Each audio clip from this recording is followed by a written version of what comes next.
Why do your tiles become hollow?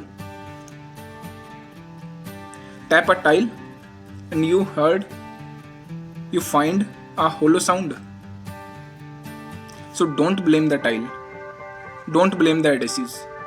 The real problem is usually the installation. Hollow tiles occurs when there are voids between the tiles and the substrate. And the reason is this can happen due to poor adhesive coverage during the application and uneven substrate, skinning of the adhesives before tile placement, using the wrong nose trowel, or not back buttering large format tiles. So these air pockets reduce the contact area and weaken the bond.